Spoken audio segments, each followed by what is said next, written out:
7:03. I imagine people are going to keep joining us as we go. Welcome to our very first Colorado State Beekeepers Association Sustainability Expert Chat. The Sustainability Committee has been working to provide a variety of educational services to the Colorado beekeeper community, and this is our third kind of piece to it, that idea of providing online opportunities for Colorado beekeepers, whether they're affiliated with a Colorado local club or just independently connected to our um, Colorado State Beekeeping Association. We're going to do these chats monthly. That's our goal. Once a month, we're going to have an expert chat. And like this, we'll be doing it on Zoom Live. If you are a member of the CSBA, you'll be able to participate in these. And then a couple weeks later, we will post these onto our YouTube channel. So that'll give people the opportunity to go back and watch it again or see it at any point in their life. That's the great thing about YouTube, is the idea of you can go back and access this resource whenever you want. We've been able to provide a lot of great presentations to local clubs. We've been able to provide apiary visits to local clubs. But those are kind of teaching opportunities that are in the moment and don't really get preserved. These are some of these teaching opportunities that are going to get preserved over time, so people can go back and watch them years from now and still be able to learn from them. With that, I am excited to have our first expert speaker, James Lee. James Lee is, in a way, an inspiration for the Colorado Sustainability Group.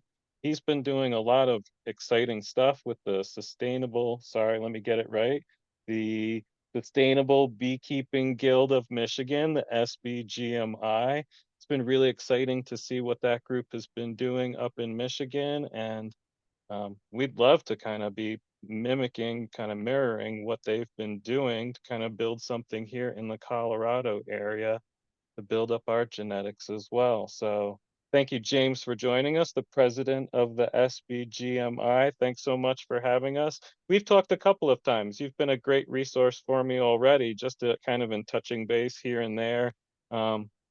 In the beekeeping world, you've been a great resource already. Let me share you to make you, just learned how to do this. Bam, there we go. Perfect. We're learning our Zoom skills. Oh, How's it you're going, Jake? already ahead of me on that. I don't know how to do that. All right, on. I've been watching videos all day to learn my Zoom skills. I've participated in many Zoom meetings, but not as a host. So Right. bear with me, folks, as we learn this process.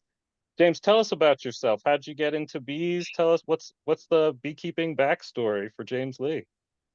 Good evening, everybody. It's 9 o'clock here, so I'm running a little bit behind you guys because we're on the better part of the country here on the east side of the states. I'm from Detroit, Michigan. So for folks that aren't familiar with Michigan, we used our hand and we kind of point where we're at in the state. And I don't know if is it Coloradans do the same thing with Colorado? Would it be like something like that, right? But right here is Detroit, and I live in a town called Romulus, and Romulus is about 15 minutes from Detroit proper. Um, and yes, hi Dearborn, and 15 minutes from Ann Arbor. So if you're familiar with either one of those, both really major popular cities in the state of Michigan. As far as beekeeping is concerned, I got into beekeeping probably on the tail end of just a long curiosity, which I think is typical for a lot of people. I started researching and looking into keeping bees around 2013, and was wanting to keep a top bar hive in the backyard, and even went through a bunch of lengthy processes like to make sure that I was doing it right and legally, and following GAMPs, which are generally accepted agricultural animal management practices in the state of Michigan, guidelines that the state provides, and that I was also getting some endorsement from our farm bureau in case there were issues with the municipality. So all of this stuff I was exploring, just going through all of these, processes to get bees. And then I wound up not getting bees. I think I got chickens instead. And chickens lasted quite a while and kept my interest, but the bees were still there looming in the background. And the year before COVID hit, I actually decided that I was going to pull the trigger because we were gardening, and if you have a garden, you need bees, right? You need bees, and I had bees all around when I was a child, and I remember seeing them in the city, and they were on the dandelions and in the gardens, but then they kind of ghosted for a while, and they weren't as prevalent. Maybe there was a beekeeper in the neighborhood that I wasn't aware of, or this is pre-Varroa, so maybe they just were around in abundance. But I wanted to see them again, and I wanted to learn about them. But most importantly, I wanted them because my cucumbers and other plants could be more prolific. So that's the reason that I got into it. That is not the reason I am still keeping bees. And where are you at now? How many bees do you keep? What is your outfit like? So let's say this season I went into the fall with 81 colonies. And yes, chickens are the gateway agricultural drug. Um, my first year started with just a few colonies. I was learning just as many do, some hard knocks along the way. I did manage to come out of that season with a single queen and her retinue. They did not survive. There was 5 of them. A couple of them were swarms that I had caught, and I was able to actually save the queen and her retinue. And for folks that don't know what a retinue is, it's the attendants to the queen bee.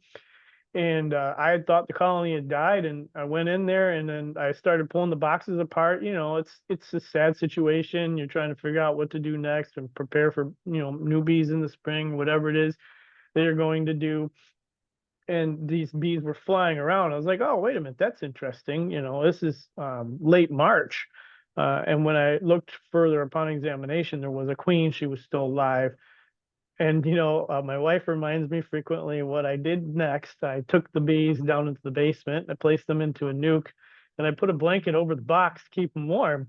I had no idea what I was doing. I was just kind of acting on instinct. Like, it's still pretty cold outside, and that one queen and the handful of bees that were left were not going to be able to retain any kind of temperature out in the Michigan weather in the early spring. So um, yeah, they stayed in the basement for a while in a nuke box with, the entrance reducer closed all the way down, so they had some ventilation until I could get a package to split. And I made 2 colonies from the split, one with that queen, and I started hacking right off the get-go. It was not like by the book in any ways whatsoever. I was just doing everything and anything I could, like this could work, that could work, and uh, yeah, life hacking the beekeeping. So you said you're going into winter with around 80 colonies. Are you doing queen production mostly? Do you do a little bit of queen production, a little bit of honey production? Like what's your goals with your colonies? So this year is the first year that I was very purposeful about producing honey. Typically, I run my bees in a way where I'm producing queens and splitting colonies for nuke sales and overwintering nukes for spring overwintered nukes. In Michigan, that's a big thing. Overwintered colonies have a premium. In some regards, there's some setbacks to that because you're dealing with swarminess on second year queens, especially those that are coming off of a fresh overwinter and coming into the spring nice and strong. But it's a popular market. So I try to raise as many of those as I can, but also, is from a sustainable practice perspective, is having enough nukes on hand to um, replace losses or to invigorate colonies that may not be as strong. But the whole idea or the impetus is that I don't have to purchase any bees. I have everything that I need, not just for replacement, but even for extra, so I can have stock to raise more queens off of, start, cell starters, maybe even resource hives, that sort of thing. So Le if le I if I were to tell you what I primarily do, I guess you could say I raise bees for more bees. I don't like to consider myself honey farming, but honey actually has an added benefit. There's some revenue there. I've been pretty successful with honey sales. So You kind of just led into the next question too. So keep talking about this a little bit or maybe provide another example. Sustainability, here I am, the lead of the sustainability committee, and honestly, I don't like that word very much because it's so nebulous. It has many different meanings to many different people. What's one way that you incorporate sustainability into your beekeeping work? And you just talked about that a little bit and creating bees to replace bees. But what's another way that you incorporate sustainability into your outfit? So that's a good question. When I started exploring the topic of sustainability, what where that really came from was that I'm gonna cuss now, so everybody plug your ears. I started as a treatment-free beekeeper, so so I'm cussing now. Um, I I actually believe very strongly in a treatment-free approach to beekeeping, and for the first 3, 4 years, I think maybe 4 years, of keeping bees, I kept bees in a strictly treatment-free capacity. So my question was, this idea of sustainability often was defined in the broader beekeeping world as being a good beekeeper that's able to continuously winter their colonies without suffering unnecessary losses. So I think in the broader scope, that's what sustainability means to most people in the beekeeping community. When we hear that word, that's kind of been predefined for us. There's a couple of, really well-known beekeepers and thinkers in the beekeeping world that come to mind. Dr. Connor and Megan Milbrath and a couple of other individuals have written articles, really good articles, excuse me, about their definition and their take on sustainability. So um, they all have a variance on it. Even Michael Palmer, they all have a variance on what sustainability means to them. So for the again that broader definition, sustainability always comes back to you're able to weather loss without buying bees. And then as a treatment-free beekeeper, obviously the first thing that comes to most people's minds when I say I'm treatment-free, they're thinking, so you must replace your bees every year. And I was trying to find where that nexus is between treatment-free beekeeping and sustainability as it relates to how it's been defined by others. Does that make sense or am I rambling, right? No, you got it, man. So I Totally wanted to with you. find where those crossroads were. So how can I be treatment free but still a sustainable beekeeper? Because my goals might be different than their goals. I didn't want to be dependent on acaricides or chemicals in order for my colonies to survive. I wanted to be sustainable in a way that the bees were a primary participant in the process. So for me, sustainability became a matter of, are the bees the primary thrust of what sustainability is? Because if I'm not there to treat my bees, will they weather the storm without my help? So then how did that idea of sustainability lead into your vision for the SBGMI? Because you're talking about something that was important to you and your apiary, and then the SBGMI is just taking that idea and just pushing it out to the entire community. How did that vision come about? So the Sustainable Beekeeping Guild was originally an idea. There's two beekeepers having a discussion on a porch, and one of them lamenting about how difficult it is to have a discussion about treatment modalities or just treatment or non-treatment in a setting where you can discuss the potential of not treating your colonies and still have something survive. And bee club meetings and local associations is a very challenging discussion. There's a lot of history behind that dialogue. From what I understand, I haven't been around as long as this idea of treatment free has, but I'm very familiar with the history of how it's kind of progressed along way back in the early 2000s when beekeepers first started talking about this idea of treatment-free beekeeping or lazy beekeeping, or however it was pioneered by these different individuals who decided they weren't going to follow this thought of treating the bees to keep them alive, even though the varroa may have been killing them. So we're having this discussion and we're talking about how there's a difficulty in the amicability between beekeepers. We have some pet doctrines and we do get on our high horses and our soapboxes and we have things that we feel very strongly about. But our discussion centered around the fact that he was a treating beekeeper and I was a non-treating beekeeper, and we were getting along just fine. He wasn't angry that I wasn't treating my bees, but I also didn't keep my bees next to his, so that might have helped. However, the idea of the discussion was that there's a community of beekeepers that are keeping bees in ways that don't even have treatment as part of the equation. Like, how do you make a split? Are you using a demarine method? Are you using a top bar? How do you rear queens? Do you use the OTS? A lot of those things have absolutely nothing to do with treatment that actually can encourage your bees to live. Your management practices are a big influence on whether your colony survive. Treatment is part of that, treatment or non-treatment, that sort of thing. But there's so many other different things that are a part of your bees staying alive and you being sustainable. So we wanted an environment where that was tolerated. So the Sustainable Beekeepers Guild was initiated on that premise. We were going to start a group where if you wanted to talk about treatment-free beekeeping, you were allowed to.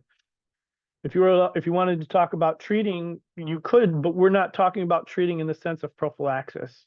And so for folks that are unfamiliar with the term prophylaxis, as we define it, means that you're treating your colonies without any real understanding of why you're treating them. You may have them on a schedule or a routine. You just kind of have your times in which you introduce your treatments, but you're not monitoring, you're not washing for mites. So this would be a prophylactic treatment. You're treating a problem even though you're not sure that there's actually a problem. And that's how we kind of view that. And some people keep their bees in this capacity, but we wanted to encourage people to, fine, you're going to be treating, but let's know why, and then let's know what the other options are that you can address your colonies without actually having to apply that treatment. There might be a physical manipulation method that you can use to reduce your mite loads and not default to the acaricides. So that was the original premise of the SBGMI, and that's how it started. You know, James, I started out as a treatment-free beekeeper too, with that thinking, that false logic thinking of, oh, bees survive out in the wild without the support of humans. Why wouldn't they be able to do it in my backyard without the support of all these treatments? And then I learned really quickly that they die out in the wild just as much as they live out in the wild without treatments. And I had to learn that hard reality, that I had to learn some management skills before I could go back to that idea of applying those management skills to become a treatment-free beekeeper. I knew I had to build a skill set. And now that I've built that skill set, now I'm going back there, and a lot of the stuff that I've learned has been from the videos from the SBGMI around how you can look to reduce or eliminate treatments, how you can find genetics within your outfit or within your community and try to uplift those genetics. So it kind of, for me, it kind of came full circle. I saw I couldn't do it treatment free where I was at, but now I'm starting to get back to that place where I feel like I'm starting to develop and understand the skill set needed to be able to tackle some of those kind of things. But man, let me tell you, it's hard in a metro area. Sounds like you're in a pretty populated area as well. Would that be true, where you have a lot of pressure from a lot of beekeepers of all different skill sets around you? I'd like to say that I know all the beekeepers in the area, and for the first couple of years, I was pretty sure I knew who they were and where they were. But every now and then a beekeeper will pop up, and I'm like, oh wow, I didn't know that there was a beekeeper there.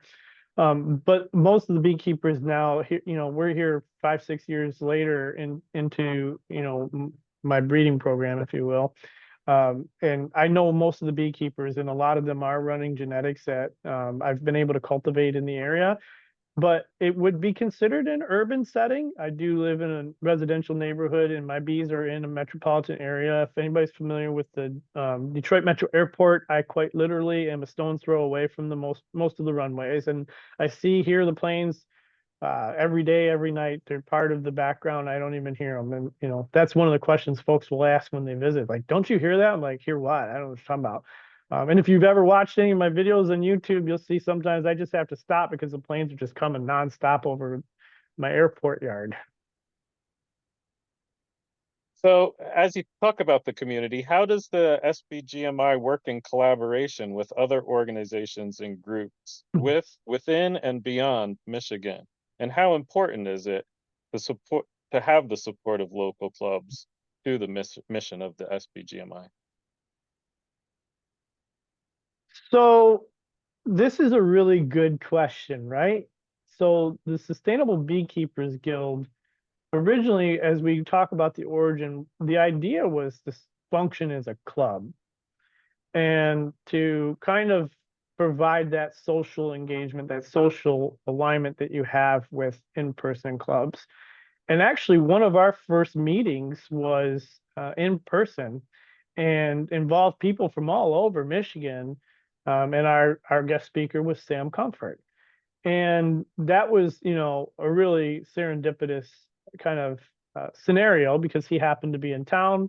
I've talked to him on a myriad of other occasions and, just kind of picking his brain about stuff. And he's a pretty well-known speaker. And he presented for our first meeting. And that's actually one of the very first videos that we posted for our YouTube channel. And that blossomed into the, I guess you would say, virtual educational kind of approach that we've taken as far as who we are as an organization, if you want to call it that. But the virtual educational component is primarily where we've landed and kind of found a niche. So, and where we found that we were helping provide a educational resource where there's an identified gap in the traditional sense of bee club and state association education. So we see ourselves as an augmented, or maybe you could say para-organizational supplement. This is like the 20th time I've done that, by the way. A supplemental kind of approach for the clubs and organizations. So think about it this way. You have your local club, the new beekeeper shows up, you do really well with the local club. It's kind of one of the bread and butter services that a local club provides is the new beekeeper education. For a few years, they may linger around and let's say they're successful, and then eventually they grow into their apiary, their beekeeping management practices, but the club itself is not really matured in its ability to provide advanced education. They turn to other resources and then they also leave the club. And then they take that information with them. And what you have left are the diehards who are willing to stick around and kind of nurture these new relationships on, even though people keep leaving. And they do this over and over and over and reach a point of burnout. And when the new beekeeper shows up, the old timer just has zero tolerance for the new beekeepers. And you create this divide where there's this massive education available, but you have this inability to adequately provide it. And then when you do, you see the person leaving. So for us, we saw this as an opportunity to kind of help fill that gap. They can focus on the new beekeeper, but then the retention of knowledge for the advanced beekeepers, there's still something that they could utilize. We try to make those resources freely available and they can use them when they want. Yeah, Did you've that got answer some the great. question? Absolutely, yeah. And you've got some great presentations on there from Randy McCaffrey talking about the biology of bees and cutouts to John Harbaugh describing how to do the Harbaugh assay.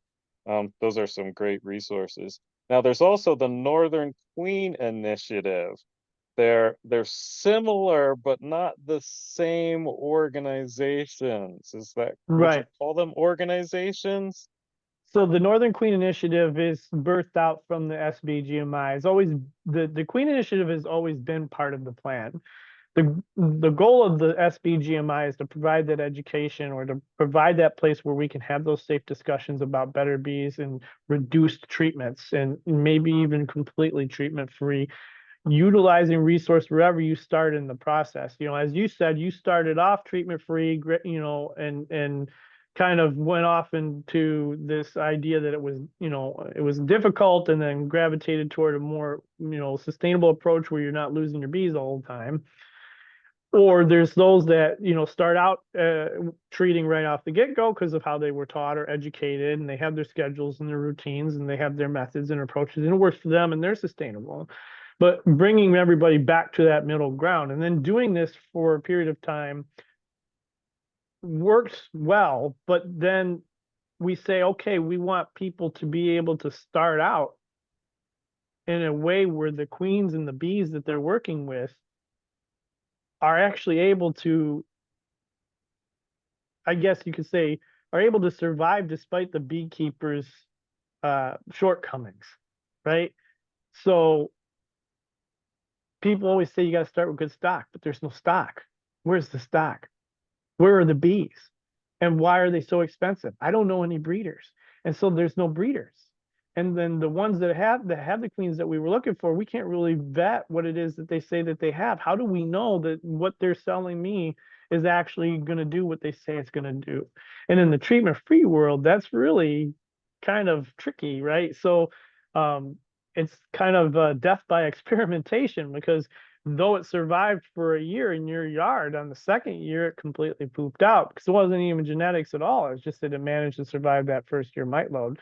But how did you quantify that this is a treatment-free queen? How do I know that it has mite resistance? I had no idea of that. So the Queen Initiative has always been part of the intention of the SBGMI to have enough resource to kind of further that along and foster the growth of the Northern Queen Initiative. And so creating queen breeding association within the state of Michigan that can provide stock. So when somebody says you have to start with good stock to be treatment free or chemical reduced or to start a breeding program, here's the stock.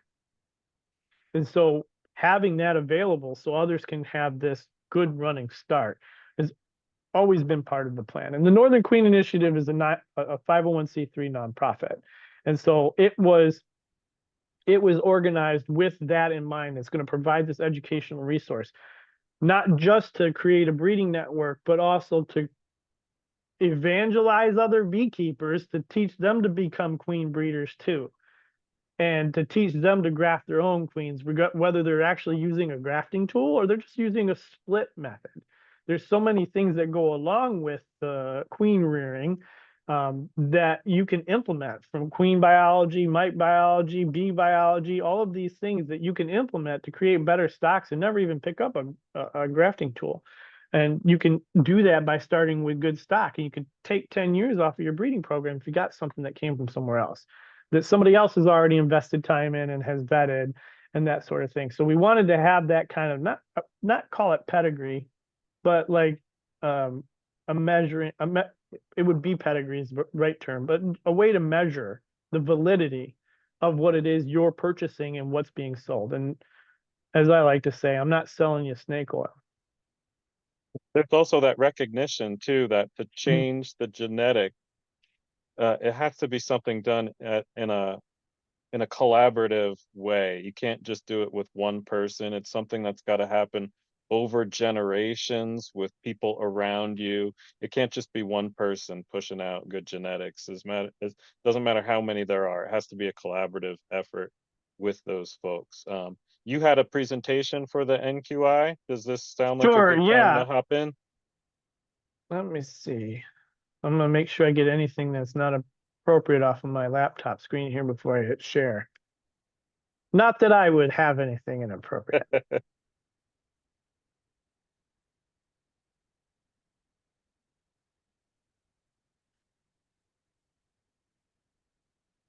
Can everybody see this? You got it? Can you see, Brian? Yep. Okay, You all sure right. can. So I presented this presentation for some other Colorado folks, so we're going to share it with the other Colorado folks here. I want to talk a little bit about the Northern Queen Initiative, and give some recognition to some of the supporters who have helped us along the way, have made some contributions, donations, that sort of thing. The One Hive Foundation, North Central SARE, Sustainable Agriculture Research and Education. The SBGMI has been a huge supporter.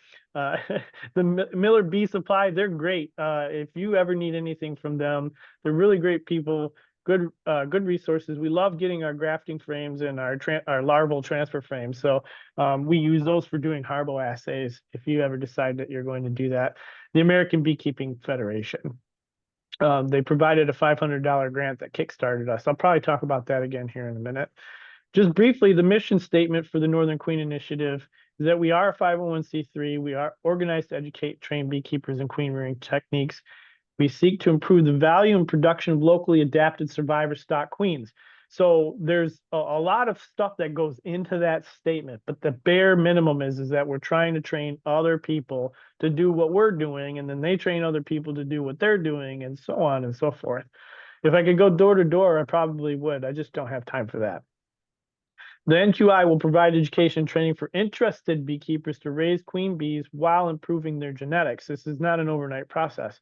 The NQI provides all beekeepers with opportunities to participate in queen improvement through a queen rearing program.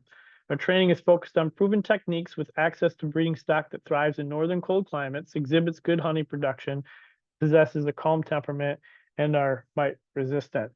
So all that to say is that we are looking for a way to continue to move the stock that we provide onto other beekeepers to continue to influence the beekeeping area around them. We believe that genetics are key into improving bee stocks, but if there's not an entire major confluence, if that's even the right word, of bees in a vicinity, like Brian, you kind of mentioned, like if there's not enough bees in the vicinity to have an impact on the breeding population, then you're not going to really see a significant impact. But you're also not going to have a significant impact if you don't start selecting, even if there's not a neighbor helping you. You can actually have an impact on your particular area, your colonies, your yard. You don't need to have 1,000 colonies to be a breeder.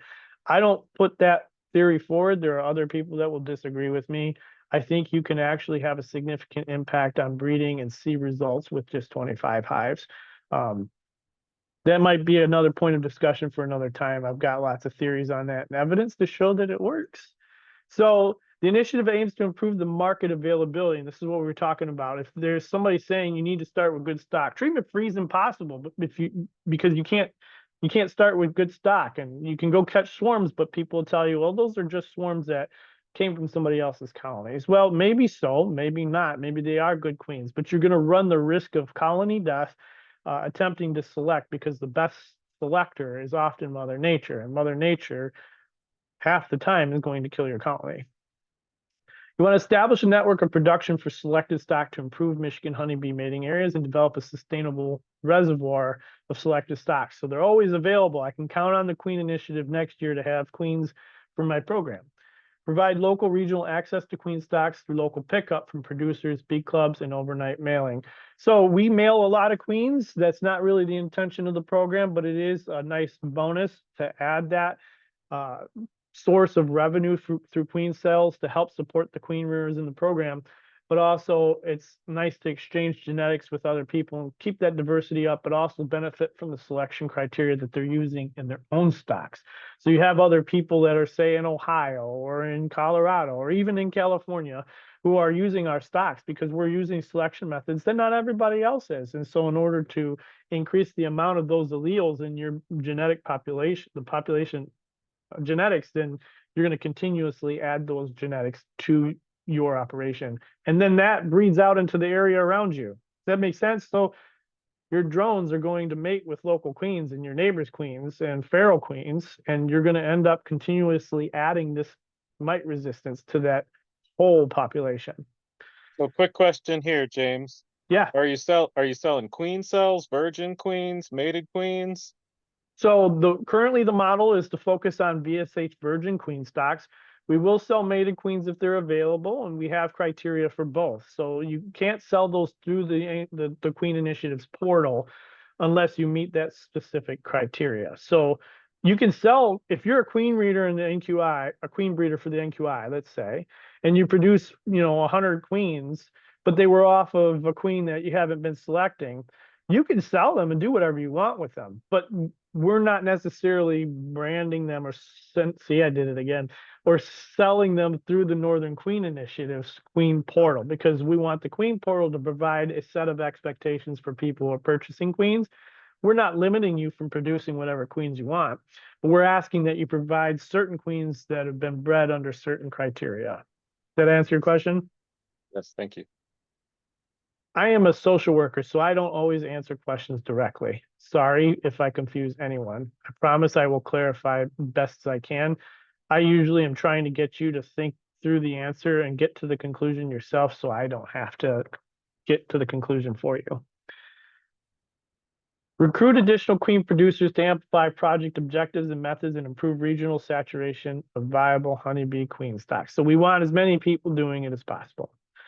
And then obviously breeding lineages that are established as northern queens and producing offspring selected for mite and viral resistance. If you are familiar with the SBGMI's YouTube channel, or you're not, I would encourage you to go to the, can everybody still hear me? I would encourage you to go watch Dr. David Peck's most recent talk about locally adapted queens. It's a really excellent talk. That is for the SBGMI membership, but it will be on the YouTube channel through the end of December. I think maybe even January, but I have to check on that. But you can watch that talk through the end of December, and he does a really great job discussing, local adaptation and the importance of it and how we can get that even if we don't have our own local stocks. And I like the discussion of the difference between local adaptation and mite resistance, and how they are different but an overlapping concept at times. That was an interesting conversation. It was a really good presentation.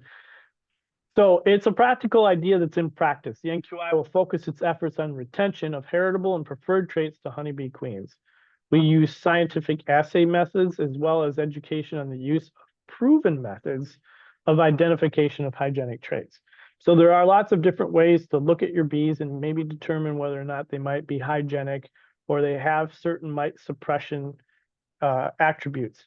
But we're only using methods that have been scientifically tested or at least demonstrated over a long period of time. We want the most valid aspect you can use. So let's take mite washes, for instance.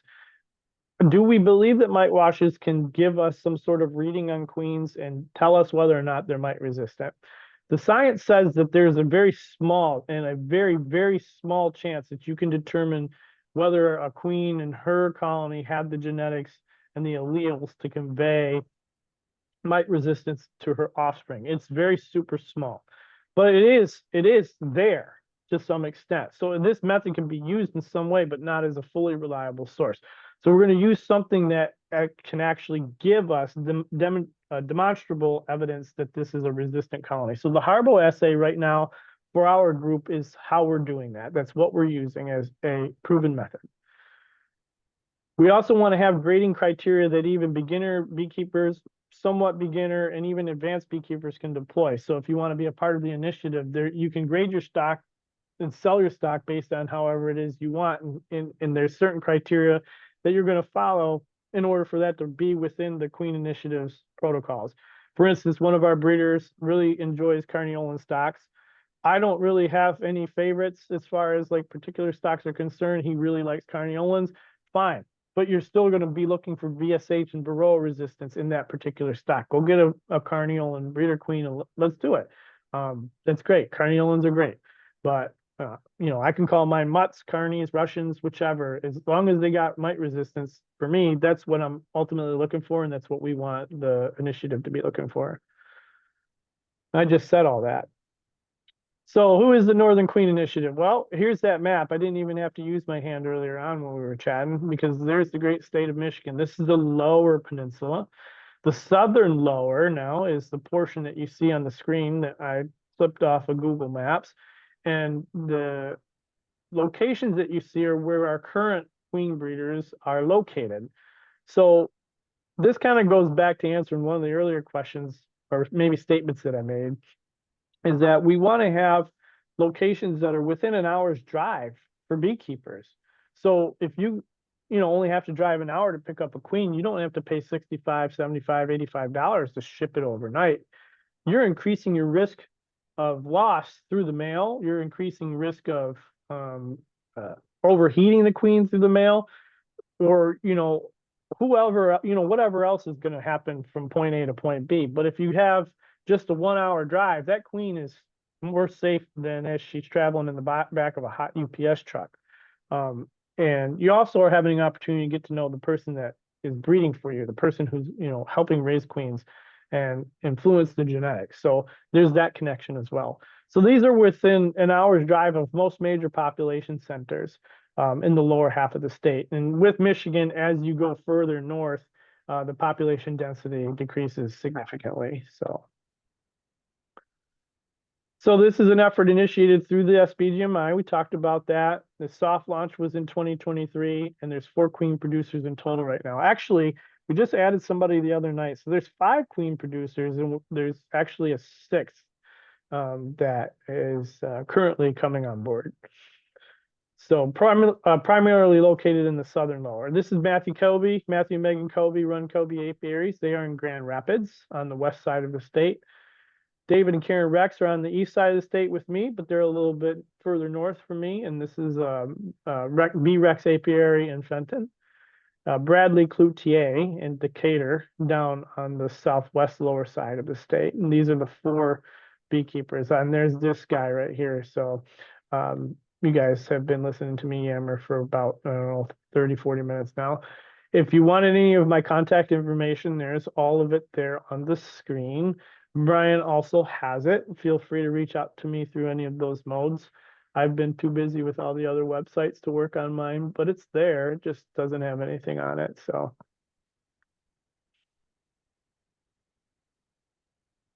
Okay. You just mentioned you got a 5th queen producer joining you. What's that process like? If I'm a Michigan beekeeper and I'm interested in joining the NQI, what would that be like? So, we discuss capacity, ability, willingness. You have to be willing to utilize the Queen portal. You can have your own website and sell queens through your own website, but you got to be willing to have the Queen portal as a reference for that. You also got to be agreeable to the selection criteria that we're looking for and willing to engage in that selection criteria. But more importantly, you are implementing a breeding program in your own apiary, and you are focused on that treatment reduce those mite resistant queen stocks. We're looking for queen stocks that can withstand varroa. And so those are some of the first criteria. And then, you get through that point and there's some level of skill, obviously. Can you graft? Are you able to, engage in selection criteria? We have a discussion with the other board members, and the board actually has to vote on accepting you. So anybody can approach and offer, but there are certain things that we're looking for. And are you willing to distribute queens from your location? And can you ship queens? You don't have to ship to be part of us, but that's one of the questions. Because it's nice to have a resource. If and I've done this, kill 2 cell bars worth of queen cells, and I don't have any queens for customers that week, somebody in the network can kick in and provide those. Does that make sense? Yep. Is there a minimum production that you expect or ask of your queen producers per season? So that's a good question. We do have that expectation for the future, but because right now things are primarily sustained by the SARE grant, which we'll talk about a little bit. Cool. Because they're primarily sustained by the SARE grant, we are able to kind of keep the expectations low as far as that is concerned while we continue to build the foundation for this and expand the program. Got it. So the benefit to beekeepers is that this shortens the curve for selection in their own operations. If you're starting with vetted stock, you're reducing time invested in selecting. You're also reducing loss because you don't have to lose 10 colonies to find the winner in order for you to move forward in your beekeeping program. Some of us others have already sustained those losses. Increase the market production of resistant stocks so we can feed the broader network. If there's a hope for us to say commercial beekeepers will adopt better program, better bred bees, and then they move into your area and they bring all these stocks that people say, oh, they're just ruining the genetics with all of these poor stocks and making it difficult for me to breed better bees. Well, if the market is supporting the larger beekeepers, they don't have the time and the ability. If we're supporting them with market availability, they can purchase queens, they can purchase cells. We are impacting those genetics and we're making the outcomes for us better. Because when they bring their genetics into the area, whose genetics are they bringing, right? They're bringing those vetted, tested stocks because it was made available to them, because everybody's now working together. Traditionally, it's always finger pointing. The commercials did this, and the hobbyists are mic bombing me because they're selecting for treatment free. And it just turns into that whole dialogue like we talked about with the purpose of the SBGMI. We got to find the middle road because Varroa is winning.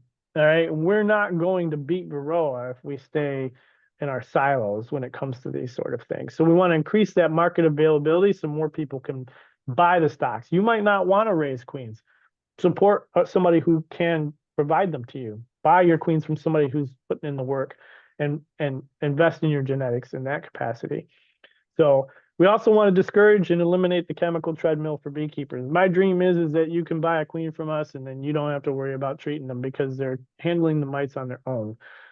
But we also want you to monitor because there are a lot of circumstances and that famous word in the beekeeping world, dependencies. It depends. There's things that can change. So we also want people to be paying attention to that. And then obviously shed the stigma of treatment-free and treatment-reduced beekeeping paradigms. Obviously, I have revealed my soapbox. And then increase monitoring, obviously, so you can identify local stocks that work, right? If you're not looking, you won't find it. This is just a really complex and kind of simplified complex diagram of how we see the program working.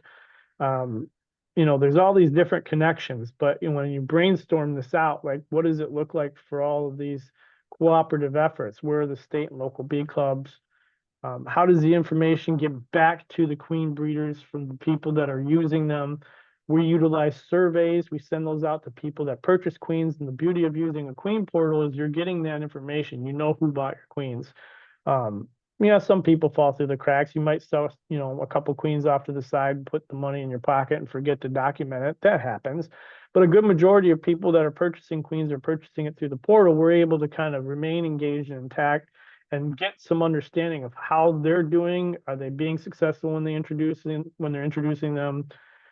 Did they have to treat the colonies? What were the mite loads? Is our program even working, or are we selling you snake oil, right? We want to know. If it's not working and we're selling you junk, we don't want to continue selling you junk. So these are the things that kind of are happening with this little scatter plot diagram going on. If you've ever been to the SBGMI website, you can access the Queen portal through sbgmi.org, Queen-portal, I think. It might all be one word, Queen portal. And these are the individuals that are currently participating that we talked about. And you can actually purchase queens from those individual apiaries. And each one of those have a listing of what stock is available. So everyone might have different stock levels at a different time. So if one of them is shipping, you can get it whenever. But if one of them is not shipping and that's the only one that has stock, obviously it's only local pickup. So we try to make it as simple as possible for people to find out when and where they can get queens. All right, so our first year after the soft launch is we had the Bee Practical Award. We talked about that. We received a travel grant from the American Beekeeping Federation to go to ABF. We got to hang out with Brian Zavada and Where we met. get into No, we actually met at the Bee Expo first, and then New Orleans. But we hung out more in New Orleans. That's true. Yeah. You kept me from getting into trouble. Barely. Anyways, yeah, barely. Yeah, definitely barely. So the travel grant to ABF was nice because we were able to engage with a lot of other people who have been part of the process. And that's important, right? Being a virtual educational organization and having a Queen portal, web portal is great, but at the same time, you don't get a lot of that engagement with other beekeepers. And that's the beauty of the conferences, the in-person conferences that others are doing very well. We're able to connect with the people who are supporting us. We're able to talk shop, and we're able to develop and maybe even consider new ideas that other people have and implement them into something successful that's benefiting everybody, all beekeepers.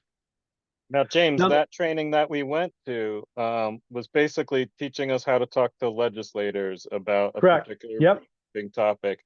I believe you just had the opportunity to do that with your legislature. Is that not correct? With your cottage food laws? Do you want to talk about that for a second? Well, we've had the opportunity to testify before the Michigan State Senate and the Michigan House of Representatives, offer testimony, if you will, to the various committees regarding a bill to change the exemption for honey production in the state of Michigan. State of Michigan has this older law regarding honey production and maple syrup that limits you to $15,001 in sales on honey products or syrup products before you have to have your honey production facility inspected by the state and obtain licensure. There's a really low limit because if you think about it, somebody with 20 colonies can sell 15 grand in honey if they're really good, really fast. And a lot of other states have much higher limits, 75,000, 250,000. They're all over the place. But our cottage food program, the program that oversees people selling cupcakes out of their kitchen, can sell 25,000. And we're like, wait a minute, why isn't it the same? It's kind of the same, right? Actually, there's less involved in processing honey. It's one ingredient 99.9% of the time. So we sought to start implementing some of those and leveraging relationships with legislators and engaging, language in some of the bills and getting that updated. And right now, it looks like we might get it to 45,000. So Cool. the Michigan House of Representatives is busy quarreling over bills. Our particular bill is on the agenda, but they didn't meet quorum today. So we're kind of stuck waiting to see if they're actually going to represent the people's desires. Thank you. All right. Yes. And then in 2024, now the SBGMI has always been involved in distribution of queens, but the NQI was also kind of responsible for increasing this over significantly last year. We did 756 VSH virgin queens distributed throughout the state of Michigan and across the country. We had a lot of help from Stevens Bee Co. with our spring orders because he can provide us queens much earlier and much sooner for people that are doing their spring splits. So he's using the same selection protocols that we are implementing and asking our breeders to implement. This would be something we would endorse as an acceptable practice. It's not necessarily a local stock, but if you're bringing some of these queens in, and I can assure you, buy a queen from Corey Stevens, there's a good chance she becomes a breeder for you. So, you're spending however many dollars on getting the queen and then having her shipped in. If that stock is vetted, you can trust that queen's going to pay dividends for you, not only just for your colony, but the stock you raise off of her for your own apiary. I'd like to say the same about ours, just not as confident about it yet. More progress, we were able to launch a free online queen rearing curriculum that's open to everybody. You don't have to be a Michigan beekeeper to participate in that. And we use this as a prerequisite for people who want to take our grafting classes. We registered and graduated 30 students during these two sessions, one on the west side of the state, one on the east side of the state. And each one of those individuals got to take home a queen cell from VSH stock that they had an opportunity to graft. And if their grafts didn't make it, the facilitators grafted a couple of bars for individuals to make sure that they had cells in a couple of weeks after the cell starters had produced them. We also launched an online curriculum for doing the Harbo assay. So if you're interested in doing the Harbo assay, you can take the online course through the videos and the questions that we developed at the SBGMI as well. You don't have to be an SBGMI member to participate in that. Again, that's free to everybody. All right, so testing, teaching, collaborating. Feel very strongly that genetics are the future. We talk a lot about mite treatments, and there's a lot of scuttlebutt right now about we need more treatments, we need more treatments. There's nothing that boils my blood more than that. Maybe we do need more mite treatments, but why is that the only part of the dialogue? Why aren't we saying we need better bees too? We do need better bees. We may need less treatments if we continue to focus on better bees. But if we keep just defaulting to more treatments, we're going to keep chasing our tails, and we're reinventing the wheel. We've reinvented oxalic acid about 50 times over. It's still the same chemical compound. We're just coming up with new ways to add it to the colony. And it is effective, but at some point, we've got to start questioning what's the future look like, and are the bees a primary participant? Beekeepers are the future. And so if we're going to have beekeeping, and I'm going to say this cuss word, tropolaelaps shows up, there's not a lot of chemical options for tropy. And if we're not looking at genetics, we might be up a creek, and the whole entire thing is going to be flipped on its head, and you're going to have to force yourself to look at other alternatives other than chemicals to keep bees. So a lot of people will be out of beekeeping, that's for sure.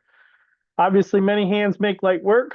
If there are more people doing it, there's going to be more saturation of better genetics in the market.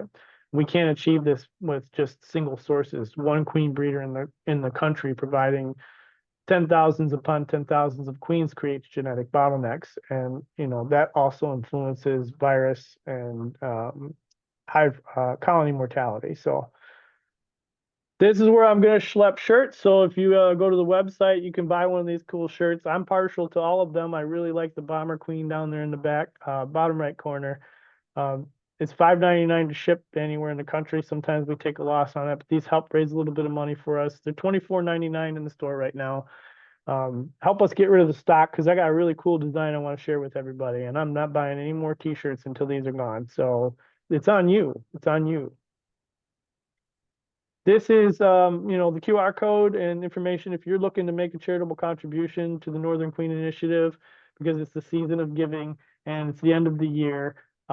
We are matching donations from the SBGMI. So any dollar that is donated to the NQI up to $1,000, the SBGMI will match that. And this is you can scan that, you can send a check. There's information at that link below. And if that's too much of a link to remember, you can just remember fightingthemites.com, and that will get you to the website as well. All right, that's the end of that presentation. James, for me, part of sustainability for me is supporting other people in the industry who are doing good things. And a simple way to support the SBGMI is just becoming a member of it. Yeah. There was someone who below asked the question about what are the membership fees for the SBGMI? Yeah, so the SBGMI is $20 for an individual. $20 gets you an annual access membership to the Bee Guild. And so what's cool about that is that we have recordings behind the quote unquote paywall. Sometimes we have speakers that don't want their, excuse me, they don't want their stuff on YouTube. And that's fine. They're willing to share it with our members privately, and that's fine too. We also have hours and hours from our virtual winter conferences over the last 3 years that are available to members. And then there's a whole smattering of discounts with online honeybee supply companies like Premier, ABC Bees Buzz Academy out of Canada. There's a couple of others on there. A Hive Hugger, if you want to get yourself a Hive Hugger system, the Hive Hugger offers an 11% discount for SBGMI members. So there's benefits there, but you also get a significant discount on the virtual winter conference every year. So that $20 also helps kind of continue the production of the speakers we bring in monthly, and we bring monthly speakers from around the world to present new research or new concepts.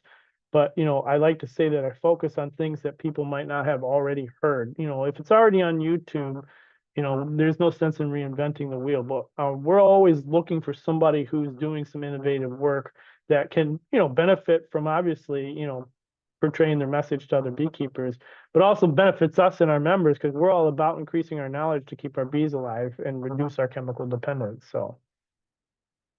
We talk a little bit about what goes into that SARE grant that you got for the NQI? Yeah, so the SARE grant is interesting, right? Every part of the country has a SARE group. Yep. I know it's Colorado might be in North Central. I think it is. No, we're Western. No, Western. Okay. Yeah. So yeah. North Central has a partnership grant, and that partnership grant involves a group of farmers or individuals who are engaged in some sort of farming practice that improves outcomes for sustainability. And that idea or premise was inherent in our proposal. So if you want to write a SARE grant, they're not overly complicated, but it's also not very easy. You have to have a budget. You have to have an idea of what it is you're proposing. There is an approval process. There's a waiting game. There's a lot involved in the administration of the grant. A lot of folks think, oh yeah, you just get money to do what you want, but this is a reimbursable grant. So, it's a $50,000 grant, but I don't have $50,000 in my pocket. So how are you going to finance a reimbursable grant? And where they have a farmer's grant, so one or two people in the group could decide that they have an idea. You can write a proposal. I think they finance $15,000 for farmers grants, and it can be simple as is you guys wanting to start your own breeding program. Um, or you want to improve outcomes in two apiaries. You want to test some idea or theory or hypothesis about your queens.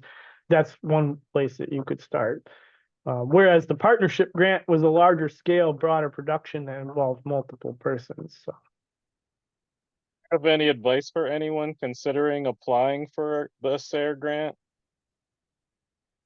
do it, go for it. Yeah. I mean, what's the You talked worst that can happen? They tell you no. you talked about the administrative duties being heavy as the responsibility. We speak to that a little bit? Yeah, you got to have some business sense, right? You got to have some savvy in that regard. You know, you're monitoring maybe payments and payroll, purchasing, record keeping, reimbursing, you're sending things off. A lot of the universities apply for some of the larger grants. They got entire offices that deal with that kind of thing. Right. You know, we happen to have, you know, a group of individuals and they're able to help provide feedback and help with the administration aspect of things. And I have a lot of skills in that regard as far as, you know, dividing it up and, you know, making sure things are going smoothly and keeping records, even though I can't find the share button on Zoom. So what does the future hold for the SBGMI and the NQI? I know you have a winter meeting coming up in February. Mhm. Your annual virtual meeting is what, February 9th? Is that right? 22nd. 22nd. Thank you. What else is Yep. what else does 2025 hold for you? You know, for the Northern Queen Initiative, we're looking to continue producing queens and adding more queen breeders, you know, and putting on a couple more classes. I'm most excited about, you know, identifying breeder stock from within the efforts that have already taken place and maybe even getting some, you know, breeder queens made from our stock, right? We believe in open mating. You know, we want this program to be viable through the open mating process because that's what's accessible to all beekeepers, but also intrigued by the idea of instrumental insemination and how sometimes you could supplement a breeding program with that, but obviously not creating a dependency. So we're excited about that. But more so, we're excited about getting into the queens that made it through the program in the first year and seeing how they did in the next year and just seeing the impact of the effort, right? And doing assays and evaluating the colonies that we were able to see as winners, right? We're also working with the USDA ARS Baton Rouge lab and Frank Rinkovich, and the pole line queens. You know, so we do have some USDA breeder queens through a program that we're engaged in to distribute those queens to people. And the pole line has been around for a long time, and there's a significant selection process for those poles, and we're happy to have those to help kind of implement and augment some of our breeding paradigms as well. I don't know. And once summer comes, it's tunnel vision, you know, when the bees are Yeah. running, it's hard to focus on what you're doing. We do have a lot of big plans and some things that I'm not quite ready to talk about yet, but we definitely have a lot of good things going. And will you be at the Bee Expo in January? Yeah, I plan on being at the Bee Expo. That's right. Yep. And then will you be at ABF the following week? No, I'm not going to Reno. I'll be in Okay. Waukesha, Wisconsin at the end of the month. So I had to pick Okay. one. I picked the one that I got invited to speak to. So that's the Midwest Bee Expo, is that right? That's right. Yep, January 25th and 26th, I think, Okay. of Jan. Yep, 2 day Cool. event. So those are two places people will be able to find you if they want to come and seek you out or talk to you about the SBGMI or the NQI. If they could recognize me. Will you have a booth this year at the Bee Expo? No, because I want to actually talk with people. I want to be able Yeah. to hang out. And not be stuck in your booth. Yeah, I can Yes, understand. that was very, and it was cold. It was cold back there. We were stuck near the back door. So Right on. Well, James, we've definitely thought here in Colorado about building a lot of what you've already built in Michigan. We definitely plan on tapping into the expertise and experience that you've had over the past couple of years. for me, one of the big walkaways from this conversation was the value of queen rearers in different parts of the state. Before this conversation, I would have seen that as a liability, like as like a preventative thing from those people to collaborative, but I can see now how it's an asset to be able to have those genetics pushed out to different beekeepers in different parts of your state. So that's definitely one thing as I walked away from this conference that kind of changed my thinking of how this might work in Colorado. If anyone in the chat has any questions for James, I know we've hit on a couple of them as we've been talking. And James, if you see any in there that speak to Yeah, I you, can actually just scroll through there if you want. yeah. Now, Kathy mentions Italian, Carni, or Russian. I want to go back to that a little bit too. Pole lines were made for pollination. They're very Italian focused. Do you see pole line bees as congruous with that northern overwintered type All bee right, that hold on one you're second. I looking for? lost my speaker. Sure. All right, do I see pole line bees as what? As congruous with your vision of that northern queen. You know, here in Colorado, we get a lot of fall springs, and I don't personally see an Italian bee as very good for that because they start brooding up before it's really time. Now, that's great if you're going to pollination, but as you described a northern overwintering or northern survivable queen, do you see those Italian pole line genetics as working with that? Yeah, as long as you leave enough honey on the colonies, I don't see broody queens as a problem, right? Okay. Will they be more conservative if you don't leave honey? Like that's a question, right? You know, people think northern queen stock, and first thing that comes to my mind is they survive the winter, they're conservative, and they may have smaller clusters, but they survive and they brood up just fine. The pole queens are, you know, made for pollination, so they were bred with a commercial stock that's known for just being broody, you know, or with the intent of being broody because they need bees for pollination as well as production. And the pole queens they do have brood tendencies. I would say that from what I've seen with the breeder queens so far, I'm not overly concerned about their ability to weather the north. Their offspring might do even better with the aught crosses once you start getting them mated to the local genetics. But the idea with VSH is that it's an additive genetic, they suppress mite reproduction, mite non-reproduction, low varroa growth, whatever you want to call it, the mite resistant mechanism, whatever you're selecting for that, it's transferred as in a sense as an additive. It's not necessarily a specific pedigree, as Dr. John Harbaugh says. So we're looking for those poles to convey that and then gain the benefit of not only producing enough bees to do what I need them to do, but also producing honey, but also being mite resistant. So far so good. You know, obviously some beekeeping management practices play a role in the survival of stock in any capacity, but the ones that are kicking on are doing great.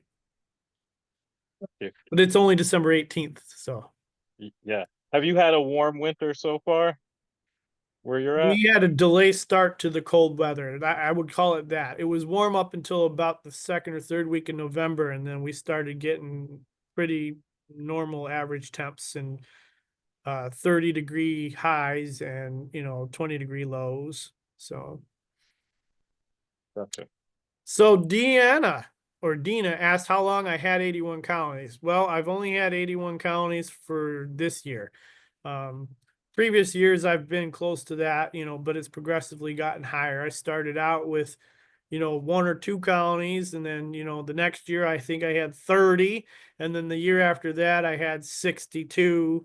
The year after that I had 70 something, and now, I had 100 at one point, but at the end of the year, you're combining, and come summertime I've got 100 to 150 colonies all over the place.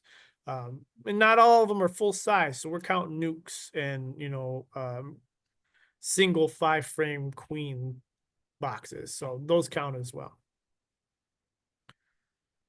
Yeah, so do I keep Italian, Carney, Russian, or does it matter? It doesn't matter, right? I would agree with the statement that Italian, Carney, and Russian are a way that breeders describe the coloration of their queen. I know that might not make some people happy. There is some pedigree to Russian stock.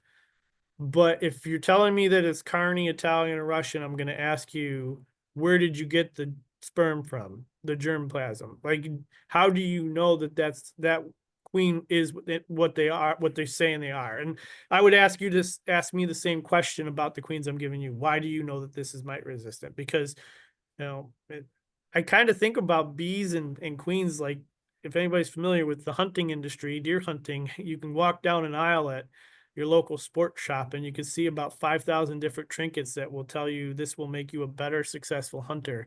And I kind of feel like that with, beekeeping products and queens. Like, somebody's always saying this will make you a better beekeeper. And I'm like, I mean, is it biologically and scientifically, is that going to help your bee survive? Probably not. Does it make you feel like you're having fun with your bees? Yeah, well, go for it. But, that's a long way of answering the question. That's another social work answer to the question.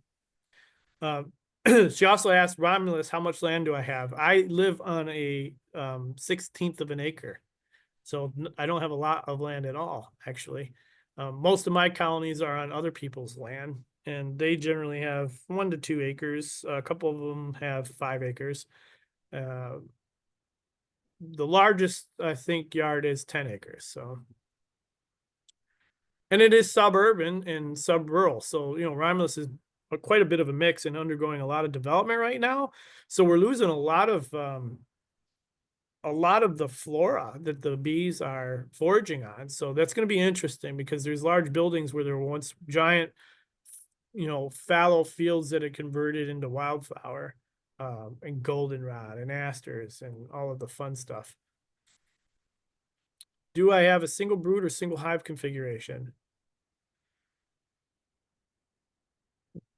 Good question. I run all medium 8 frame colonies. I try to winter them in 3 mediums, which would equate to a double deep by volume. And so I would say that I run a whatever the queen wants to brood configuration. Sometimes she likes 2 mediums, sometimes 3. I've had some queens that like 4 brood boxes when I'm running the mediums. If it's a honey production colony, I try to cap that honey production colony at the 3rd or 4th box. Again, depending on how productive and broody they are. So I just try to feel the colony out. I don't try to force too much on them. Usually when I force things on them, they don't do what I want. So.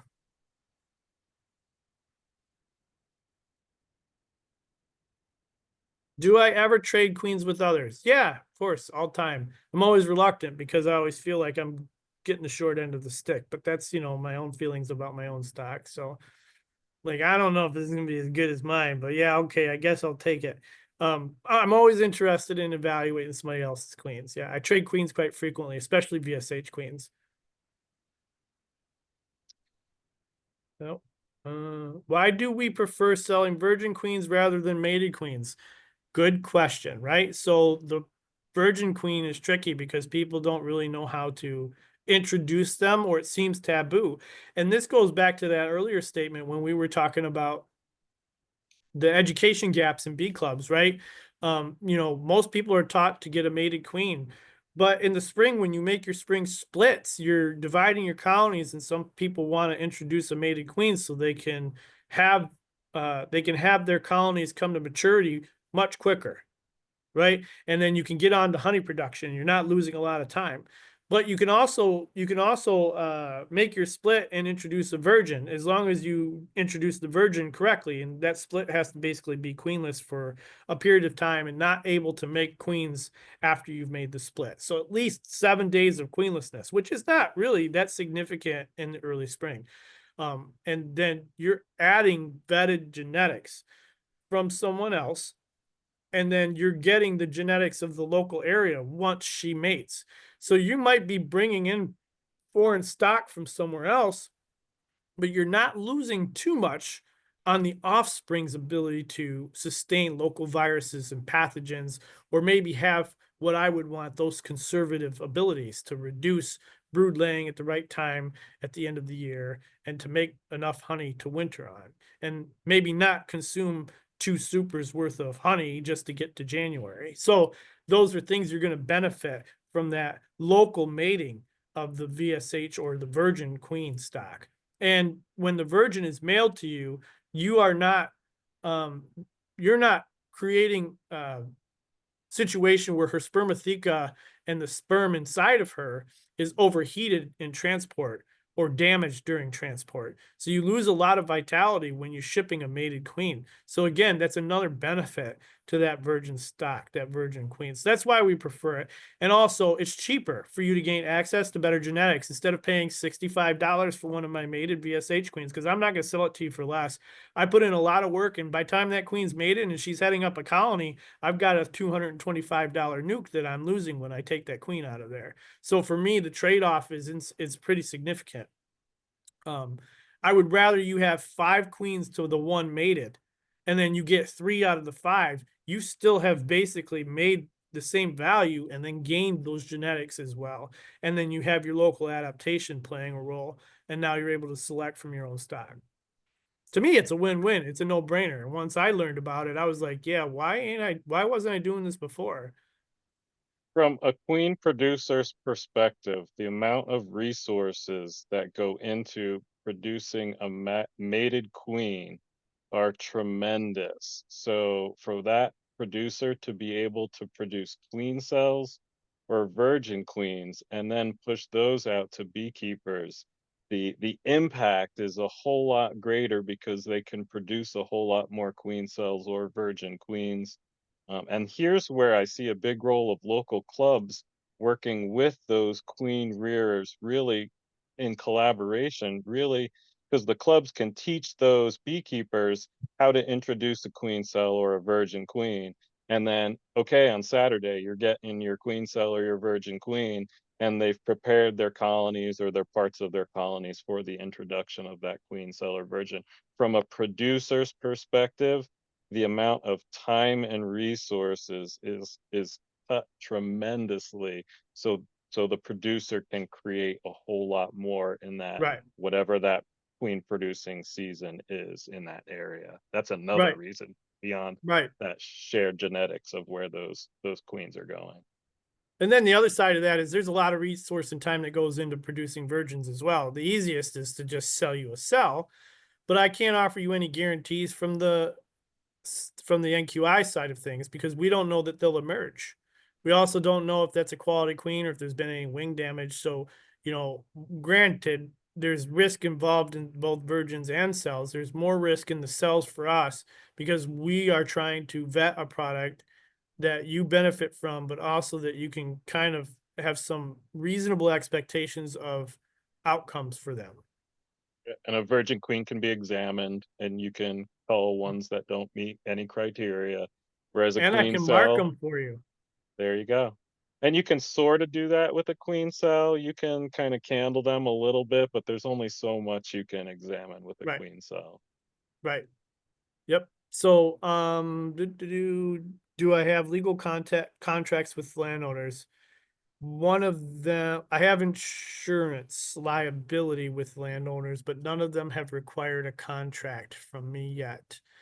My theory, at least in the state of Michigan, we have different. Every state has different, requirements in these kinds of things. But um, my theory is that if they want the hives moved, they're not going to do it themselves. And um, if they leave and somebody takes over the property, again, they're probably going to want to call the beekeeper to manage them unless they themselves are a beekeeper.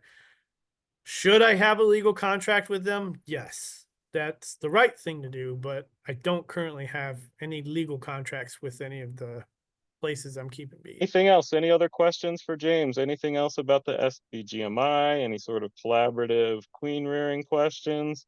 It is definitely a vision of the sustainability team here in Colorado to build something like what they've got going in Michigan. And it might even start out by putting an order in with one of those queen producers to come out here.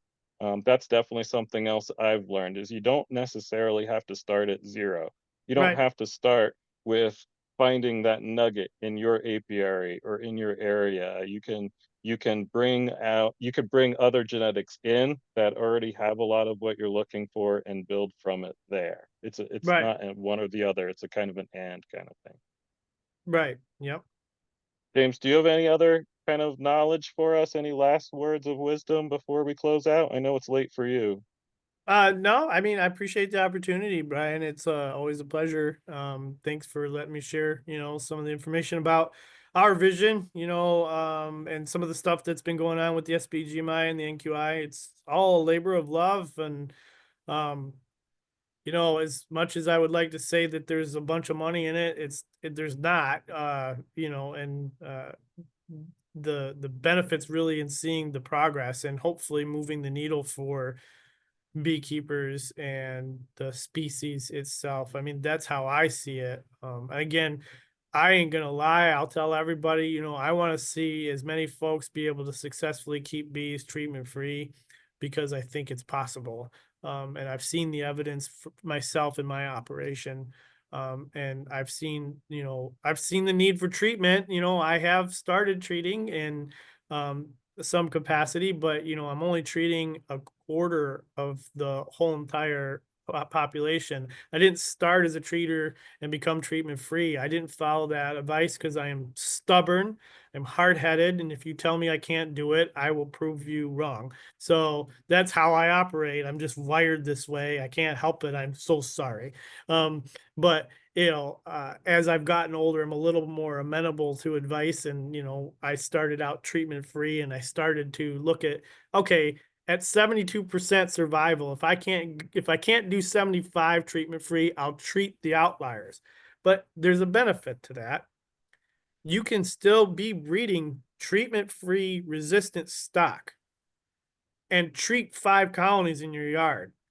The idea that you have to be 100% treatment free in order to say that you have a treatment free beekeeping approach is ridiculous to me. I've never really fully understood that. If you want to be 100% treatment free, fine.